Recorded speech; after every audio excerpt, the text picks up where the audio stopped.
नमस्कार, रेसिपी सफर चॅनेलवर पुन्हा एकदा सगळ्यांचं खूप खूप स्वागत। बाप्पांच्या आगमनाची लगबग घरोघरी सुरू झालेली आहे आणि नैवेद्य काय बनवावा याबद्दल सुद्धा गृहिणी विचार करत आहेत। तर आज आपण अंजीर कतली आणि अंजीर मोदक बनवणार आहोत। यासाठी लागणारी पेस्ट एकाच प्रकारे बनवायची आहे, पण पदार्थ आपल्याला दोन तयार होतील।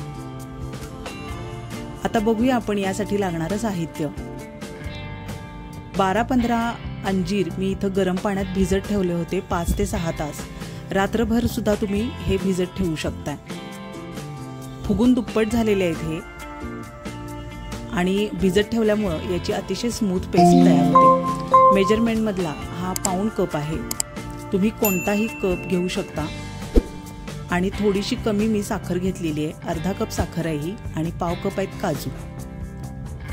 आता सगळ्यात आधी आपण मिक्सर मध्ये काजूची पावडर करून घेणार आहोत। मिक्सर एकसारखा चालू ठेवायचा नाहीये, नाहीतर काजूची पेस्ट बनेल। आपल्याला पावडर हवी आहे, चालू बंद असं करत आपल्याला पावडर बनवून घ्यायची आहे। आता बघा, ही भुरभुरीत पावडर तयार आहे, ती आपण या कपात आता काढून घेऊया। हे सगळं प्रमाण तुम्ही समसुद्धा घेऊ शकता, पण साखर थोडीशी मी अंजीरपेक्षा कमी घेतलेली आहे, कारण अंजीर गोडीला छान असतात। आता हे अंजीर आपण पाणी पिळून काढायचे आणि पेस्ट बनवून घ्यायची आहे। त्याच भांड्यात मी ही पेस्ट बनवून घेतली आहे। पाणी न घालता अतिशय स्मूथ आणि छान पेस्ट बनवून तयार आहे। तर हा 1 कप भरून ही पेस्ट बनलेली आहे।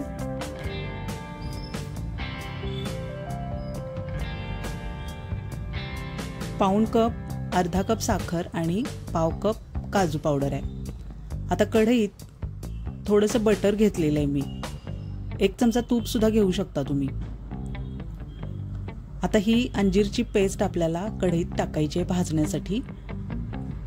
गॅस मंदच ठेवायचा आहे, फुल गॅसवर अजिबात ही पेस्ट परतायची नाहीये, नाहीतर त्याचा कलर बदलेल आणि चव सुद्धा कडसर लागेल। आता साखर काजू पावडर टाकलेली आहे आणि आता टाकूया पाऊण कप साखर। तुम्हाला हवं असेल तर काजू पावडर तुम्ही अंजीर एवढीच टाकू शकता आणि साखर सुद्धा त्याच प्रमाणात टाकू शकता। 4 ते 5 मिनिटं ही पेस्ट सतत परतत राहायचं आहे, म्हणजे त्याचा गोळा होईल। गॅस मंदच ठेवायचा आहे, गॅस अजिबात मोठा करायचा नाहीये किंवा तूप सुद्धा वाढवायचं नाहीये। तूप जर वाढवलं तर अतिशय स्मूथ पेस्ट तयार होईल। आता कढईपासून गोळा सुटत चाललाय, यातलं मॉइश्चर थोडंसं कमी झालेलं आहे आणि व्यवस्थित गोळा बनलेला आहे। थोडे बदामाचे काप टाकलेले आहेत मी।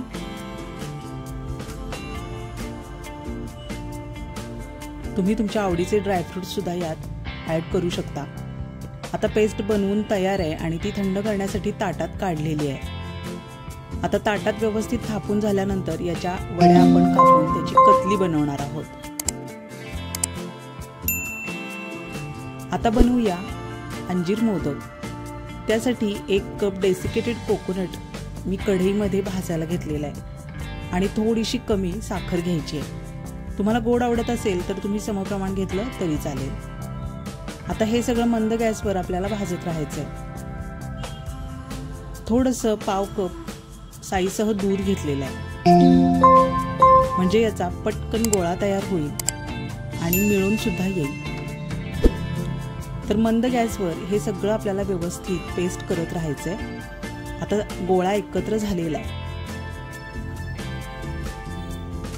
आता त्यानंतर आपण ही जी कतलीसाठी जो गोळा मगाशी बनवला होता त्यातला निम्मा गोळा यात मी टाकलेला आहे आणि तो गोळा अंजीरचा आपल्याला खोबऱ्याबरोबर परतत राहायचे।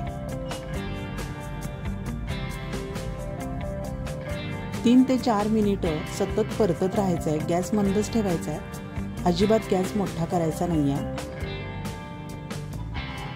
एकाच पेस्ट पासून आपल्याला 2 नैवेद्य यामुळे मिळतील। आता गोळा व्यवस्थित बनलेला आहे, आता तो ताटात थंड करण्यासाठी काढूया। फक्त 5च मिनिटात वाफ गेल्यानंतर आपल्याला मोदक वळून घ्यायचे आहेत साच्यामध्ये घालून. अतिशय सुंदर आणि सुबक मोदक तयार होतात. तुम्हाला जर आमच्या रेसिपीज आवडत असतील तर रेसिपी सफर चॅनेल नक्की सबस्क्राईब करा, शेअर करत राहा, कमेंट करत राहा.